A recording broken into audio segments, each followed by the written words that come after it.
శ్రావణ శుక్రవారానికి ఎందుకు ప్రాధాన్యతో తెలుసా? శ్రావణ మాసం వచ్చిందంటే చాలు హైందవుల ఇంటింట ఒక పండుగ వాతావరణం నెలకొంటుంది.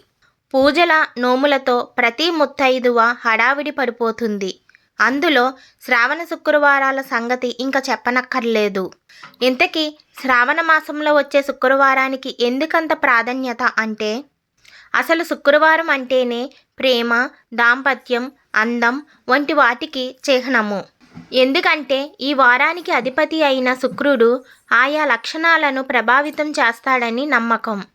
పైగా లక్ష్మీదేవికి సైతం శుక్రవారం ప్రీతికరం. కాబట్టి శుక్రవారం నాడు అమ్మవారిని కొలుచుకుంటే అటు అమ్మవారి అనుగ్రహం, గ్రహాల అనుకూలత సిద్ధిస్తాయి. శ్రీ మహావిష్ణువు జన్మ నక్షత్రం శ్రవణము. చంద్రుడు ఈ నక్షత్రాన సంచరించే మాసం శ్రావణ మాసం. విష్ణుమూర్తి, మహాలక్ష్మి ఎంత అన్యోన్యంగా ఉంటారో ఈ మాసాన అమ్మవారిని కొలుచుకునేవారి దాంపత్యం అంతే అన్యోన్యంగా సాగుతుందని భక్తుల నమ్మకం. సంపదకి అధిపతి అయిన లక్ష్మీదేవికి చంచలమైనది అని ఒక గుణాన్ని ఆపాదిస్తారు. ఈ మాటల్లో నిజం లేకపోలేదు. సంపద చేతిలో ఉంది కదా అని చులకనగా, అజాగ్రత్తగా ఉంటే అది ఏదో ఒక రోజున చేజారిపోక తప్పదు. అందుకని సంపద, సౌభాగ్యాల పట్ల ఎరుకని, వాటిని తమకు అందించిన దైవం పట్ల కృతజ్ఞతని ప్రకటించే రోజులు శ్రావణ మాసపు తిథులు.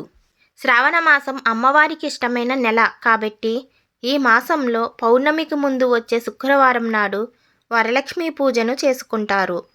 అమ్మవారిని వరాలిచ్చే తల్లిగా భావించి కొలుచుకుంటారు. కాబట్టి ఆమెను వరలక్ష్మి రూపంలో పూజించుకుంటారు. ఆ రోజున ఏదన్నా ఇబ్బంది వస్తుందనుకునేవారు మొదటి శుక్రవారం నాడే వరలక్ష్మి వ్రతాన్ని జరుపుకుంటారు. ఈ వ్రత విధానాన్ని సాక్షాత్తు ఆ పరమేశ్వరుడే పార్వతీదేవికి అందించాడని పురాణాలు పేర్కొంటున్నాయి. శ్రావణ మాసంలో మగవారంతా పొలం పనుల్లో తీరిక లేకుండా ఉంటారు. ఆ సమయంలో ఆడవారికి తమకు ఇష్టమైన నోములు, పూజలు చేసుకునేందుకు కావలసిన సావకాశం చిక్కుతుంది. పురుష ప్రధానంగా సాగే హైందవ క్షత్రువులలో ఆడవారు పూజలు చేసుకునే అవకాశం బహుశా శ్రావణంలోనే ఎక్కువగా చిక్కుతుంది.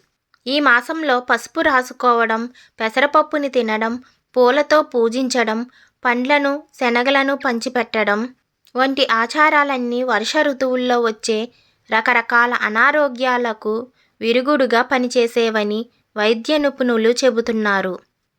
అంతేకాదు పూజలు, వ్రతాలు, పేరంటాలు, వాయనాలు వీటన్నిటి వల్ల సామాజిక బంధాలు మెరుగుపడతాయి.